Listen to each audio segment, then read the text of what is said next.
good evening. I'm back. This is Sam Brusas and welcome back to my YouTube channel. Oh my gosh, this is it guys. Pag-uusapan natin ngayon. Nalalamangan na nga ba ang laban? Kung sino to at ano to?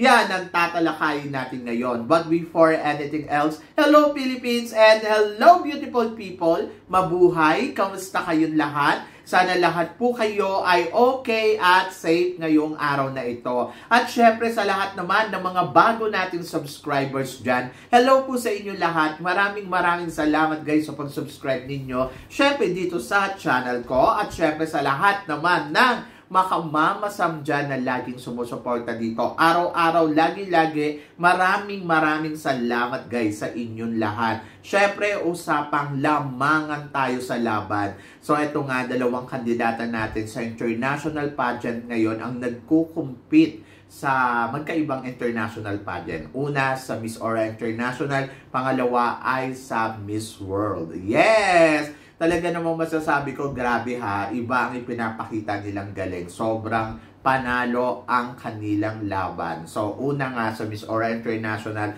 na si Krisha Pauline Alare, na talaga namang masasabi ko, oh my gosh, grabe ha, ang ganda ng ipinapakita niyang laro sa kompetisyon. Sobrang talagang nakakahanga dahil mula sa iba't ibang klase ng aspeto ng competition ay talaga namang umaaribo siya ng bonggang-bongga at malakas ang kutob ko na mukhang siya ang mananalo ngayong taon na to kung papalarin. Kasi parang halos papunta na tayo dun sa dulo ng competition at nakikita natin na medyo maganda talaga ang ipinakita niyang laro sa competition na to at masasabi ko, in fairness kay Miss Aura Philippines, mukhang siya nga ang makakasungkit ng corona. May iba yung ipinakita niyang laban sobrang pulido. At ito nga, yung kanyang national costume, my God, ang ganda, sobrang panalo. Para sa akin, talagang sabi ko, grabe yung team neto ha.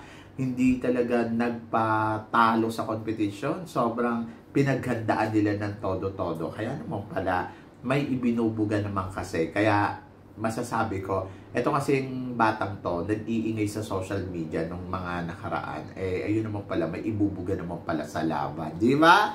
So, yun. So, tingnan natin kasi sobrang, parang marami din naman kasing magaling. At isang nga doon sa mga talagang nakikita din natin na matinding ang kalaban ay si Miss Indonesia.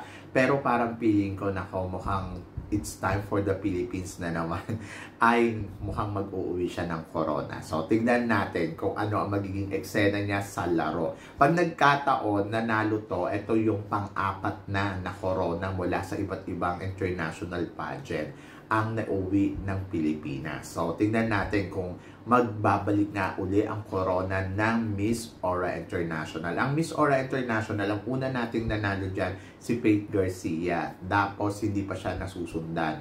So, mukhang eto na. Di ba? Last year, first runner-up tayo. Parang feeling ko this year, panalo.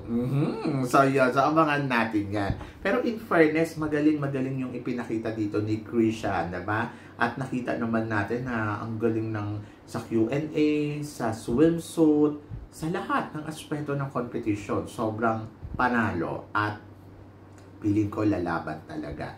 And then, pangalawang kandidata natin na nagkukumpit din sa international pageant, ito nga ay si Krishna Gravides para naman sa Miss World. Yes! Nako, sabi nga ganon, mukhang nalalamangan na daw yata ni Krishna ang pambato ng Thailand. To be honest, sa totoo lang, kung ito si Oppo hindi lang nanalo or nag-play sa Miss Universe, hindi ko yan titignan as kaya niyang manalo sa competition na to. Sa totoo lang. Dahil lang naman tayo nag-hold na nakumukhang si Oppo mananalo dito. Dahil nga syempre sa experience niya sa Miss Universe plus maganda kasi yung kanyang tawag dito, beauty with a purpose na advocacy na alam naman natin na yun ang gusto nila Madam Julia ngayon, yung about cancer, di ba? So, si Oppo, ang ipinapakita niya kasi advocate niya is about breast cancer. Kaya sabi ko, ay, nako, mukhang dito malakas yung laban niya. Pero sa nakikita natin laro, mukhang mahina ang laban ni Oppo kasi parang umaarangkada yung pambato natin ng todo-todo. Una sa sport challenge. So nakita naman natin na talagang ginalingan doon ni Krishna at ayun, napasama siya sa top 32. And then, hindi man siya pinalad na ng number 1, pero kung iisipin mo si Thailand nga, wala eh. Di ba? Pero siya, andirito. And then, pangalawa, yung sa talent. Sabi ko, mukhang aariban yata dito si Thailand kasi si Thailand marunong siya yung maggitara.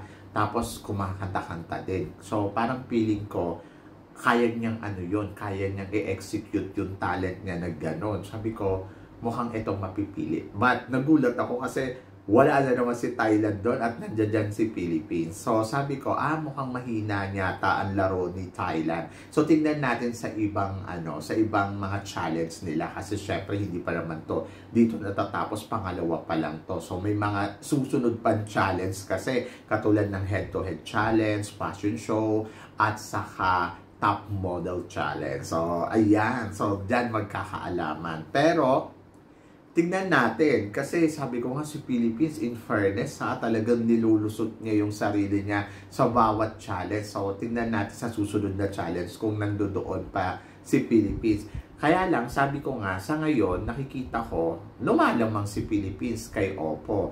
Mukhang nalalagpasan niya na si Oppo ng bonggang-bongga. Sabi ko nga, kung hindi lang to talaga galing sa Miss Universe at yung advocacy niya, hindi ko iisipin na kayang manalo dito ni Oppo. Lalamangan talaga siya ni Krishna. At in fairness kay Krishna, yung iba kasi sinasabi, di ba, mahina yung advocacy ni Krishna, hindi naman ganun kapalo yung Beauty with a Purpose niya, but I think mas maganda ang laro ni Krishna ngayon. So dito nakikita ko ang matindi niyang kalaban ay hindi si Thailand.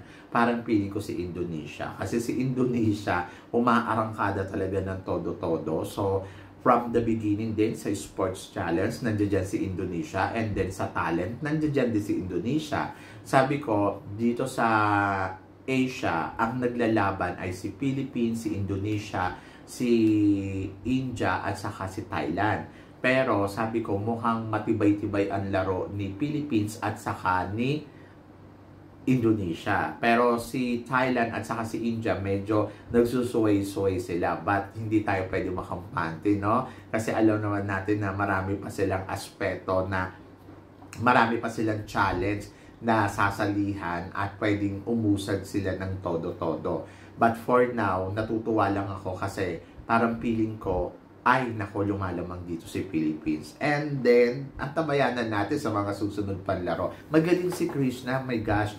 Sabi ko nga, simple lang, tahimik lang, pero may ibinubuga sa competition. Kaya sabi ko, my gosh, hindi mo po pwedeng isnabin ng ganun-ganun lang ito si Krishna sa laro niya dito sa Miss World.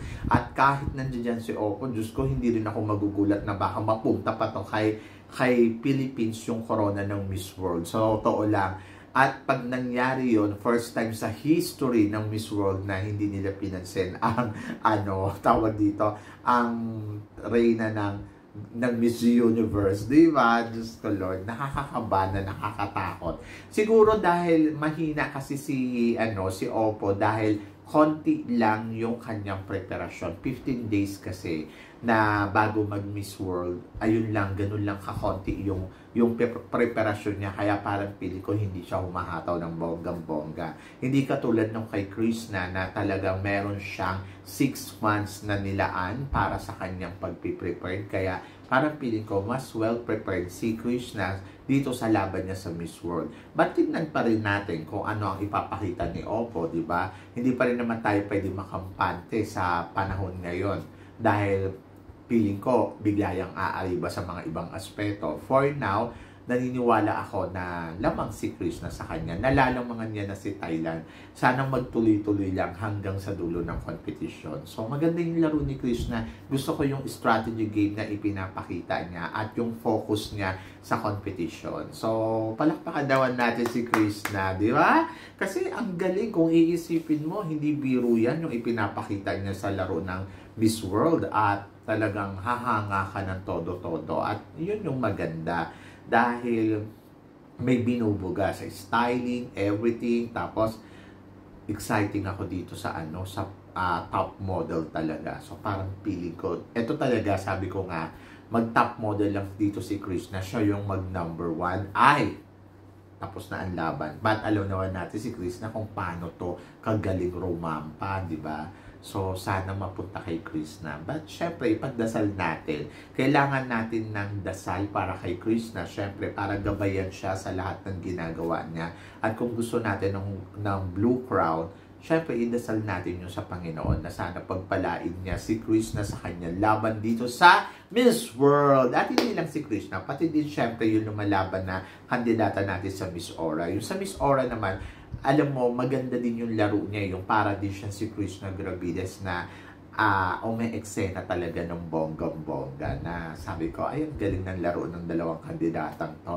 Mukhang hindi tayo mapapahiya. So, sabi ko nga, maka top 5 o maging Continental Queen si Krishna, okay na sa akin yon. Pero kung kaya niya pang kunin talaga yung corona, ay, nako, tagumpay na tagumpay tayo doon. Diba? So, yun. So, ipagdasal natin. Feeling ko naman, kaya niya maka top 10, top 5. And then, tingnan natin kung anong gagawin pa ni Krishna sa mga susunod niyang hakbang para sa corona ng Miss World. At ganun din, syempre, si Miss Aura International at si Miss Aura Philippines na nagko-compete sa Miss Aura International.